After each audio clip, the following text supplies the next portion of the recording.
Hello YouTube. I thought today we'd bring you some information on how to pick out kids' bikes. There's a lot of different bikes out there, and every one of them has strong points and weak points. I have 4 kids of my own. Currently I have 3 of them riding. Today I've got my 3 older ones and a friend here as well. We've got a lot of different bikes here for you to look at. We're going to tell you a little bit about each one of them. And one of the things that I urge parents to think about when they're picking out a kid's bike is really the function of that bike. Is it really going to meet the needs of what you're trying to do as far as a bike for your kid? And what I see happening a lot of the times is parents, a lot of them, maybe they're just getting into the sport as well, and they simply pick out a bike that they are familiar with the name, specifically Honda. Honda makes great bikes, absolutely nothing bad to say about Honda, but so many times I think parents buy Hondas simply because they're familiar with that name, and there actually could possibly be a better bike out there for your kid and what you're trying to accomplish with your kid as far as his riding. So let's take a look at some of these bikes, and we'll ask these kids what they're riding, and we'll start down at this end. What kind of bike we got down there? TTR 50. Say a little bit louder. TTR 50. Alright, so we got over here, we got a Yamaha TTR 50. And how about the next one here? XR 70. There you go. It's the Honda XR 70.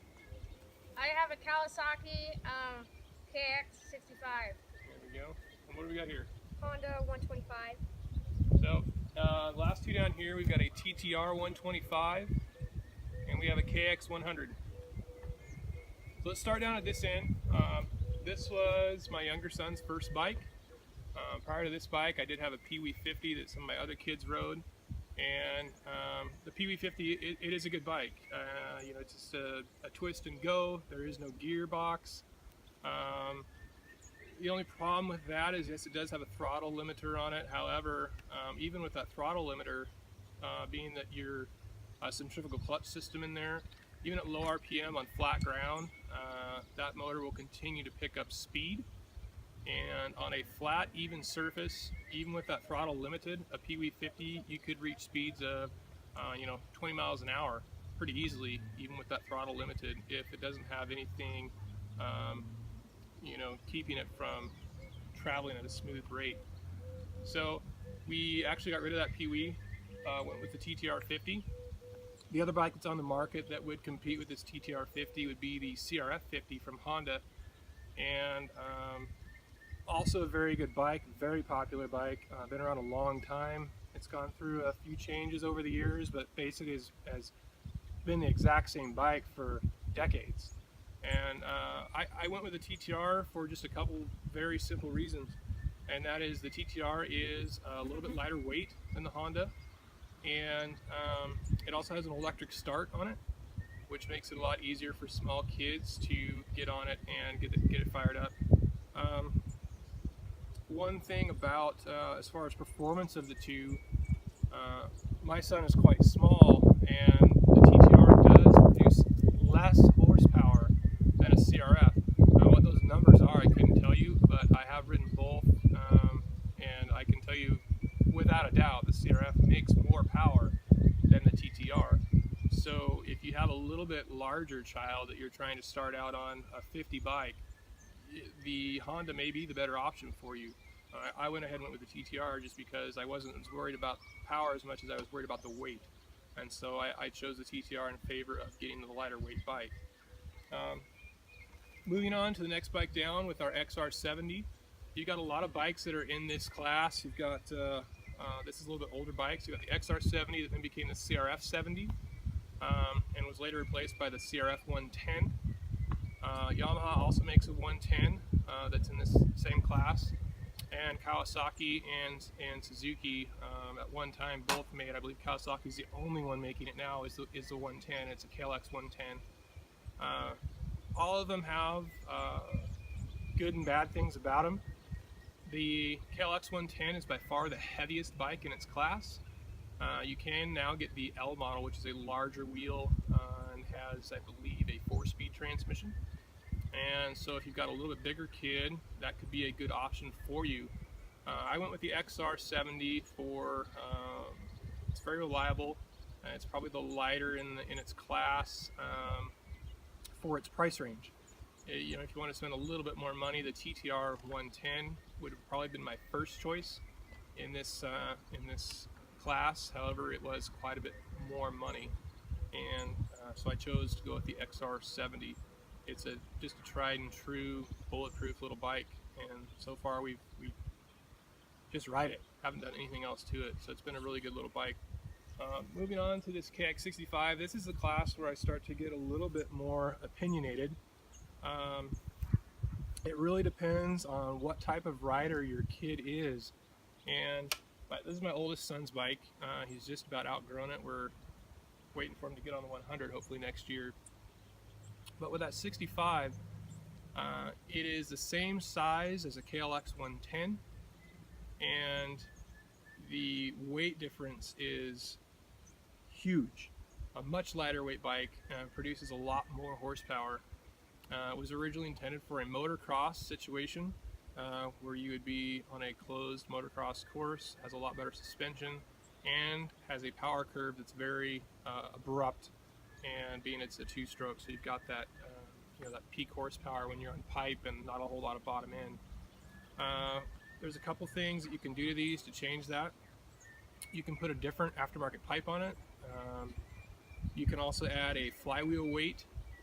The flywheel weight is what that does, it smooths out your power curve so that power comes on a little bit smoother on the bottom end, and it also helps to keep the engine running at low RPM so it doesn't stall as they're trying to get over some small obstacles such as logs or rocks. The other thing that this bike has is a Recluse clutch. A lot of people are surprised that Recluse makes a clutch for this bike. It is significantly less expensive than the big bikes are, but it is still a decent amount of money to invest in a small bike. But if you're trying to do what we do, which is woods riding, I wanted to have a bike that was, of course, this size class, that produced a pretty substantial amount of horsepower for its size, and was also fairly rideable in the woods, because that's what we do. We like to try and find a lot of single track. I like to push my guy here to, you know, push him every time we go out, push him to get a little bit better, and really work towards being a technical woods rider, which is what I like to do. And so this bike has been far better for that than any of the little four-strokes that are the same size, because it's so much lighter and creates so much more horsepower. Although it does take a little bit of tuning and modification to make that engine work as a woods bike, but it is very simple, pretty inexpensive. No major, you know, special tools needed to install the parts. If you can change spark plugs, you're probably capable of putting a flywheel weight and a pipe on this bike. So moving on down to our friend's bike here with the CRF 125. It is going to be in the same class as the TTR 125 right next to it. Both of these bikes are a four-stroke, air-cooled, basically the same technology that Honda's been working with and has been, you know, known for their trail bikes. They've got, you know, the conventional fork, that very simple air-cooled four-stroke. Basically, you know, change oil, clean the air filter, and add fuel. Nothing else is needed. Very tried and true style of bike.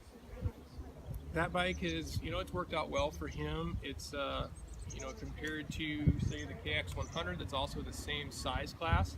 It's going to be a heavier bike. It's not going to produce as much peak horsepower, but the kind of power that it does produce is going to be very linear, easy to control, really easy to, you know, putt around on the tight trails when needed. But it still has enough power when you get on a logging road. You can grab the throttle and go pretty well. Very easy to ride if you've got a kid that they're starting riding and they're already, you know, say 12 years old or so. You know, it's going to be a lot easier bike to learn on for that size bike. So kind of depends again there on what you're looking for. If you're looking for something that's really easy to ride and gets the job done. So our last bike is a KX 100. I'm going to step back so you can see that a little bit.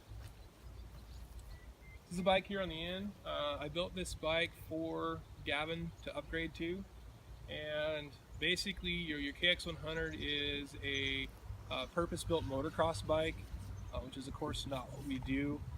So we had to make a few modifications to this bike to get it to be a really good enduro bike, and it is very capable of becoming a phenomenal woods bike with just a few minor changes. I had to rebuild the top end on this bike when I got it anyway, and in doing so what I did is we had the motor apart, I took the cylinder and the head and sent them both off to Eric Gore Racing. I had Eric do the trail port on the cylinder and also milled the head for me, gave a little bit higher compression.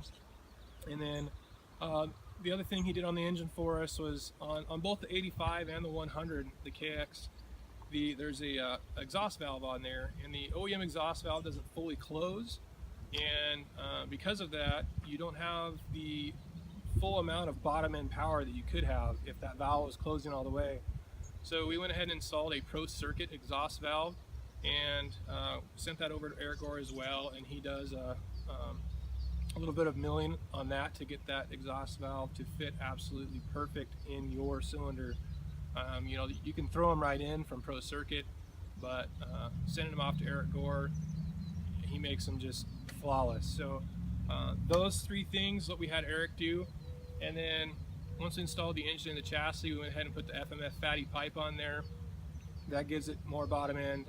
And then I also put a 12-ounce flywheel weight on there from Steely Racing. So what that flywheel weight does is keeps your engine running at a low RPM when it would normally want to stall out. That added weight on that flywheel will help it stay running. And it also kind of makes your power curve a lot more linear, smooths that transition out between you know, your bottom end and when you come up on pipe. And so it just makes it a lot more trail friendly. And so with all those things that we've done here, this bike is absolutely phenomenal in the woods. And I can actually put this bike with me on it in 5th gear and ride it so slow that somebody can walk next to me and it still will not stall the engine. This was a cross your fingers and hope it does everything I wanted it to, and it has. It's been an absolutely phenomenal bike with all these, you know, just the very simple modifications. And what that whole build, what we accomplished there was we got a very lightweight, powerful, you know, mid-sized bike for my son to graduate to from the 65. I didn't want to put him on an air-cooled 4-stroke simply because there's a lot more weight to that bike. It's not that they're a bad bike at all. We have this TTR that we already had in our pack of bikes. I could have put him on that, but this TTR weighs, you know, it's probably 20 pounds heavier than this KX100 and produces approximately 7 horsepower instead of 27 horsepower. It's a really big difference. And so the power to weight ratio on this KX100 is light years beyond what this TTR could ever be. So for what we're trying to do, that lightweight, powerful, easy to ride bike with the modifications we did, this KX100 turned out perfect. So I hope this information has helped you out. Depending on, you know, like I said, what your kid is doing, you know, I really didn't touch much on motocross bikes.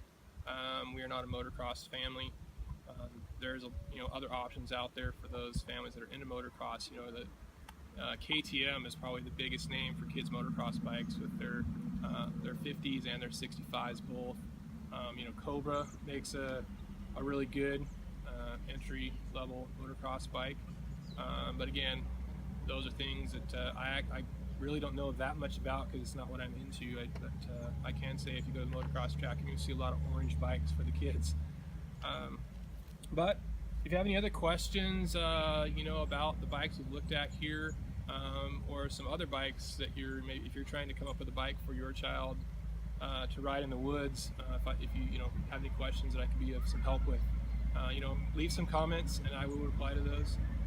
In the meantime, I really appreciate you checking out the video, and we'll get some more up and we'll see you later. Thanks a lot.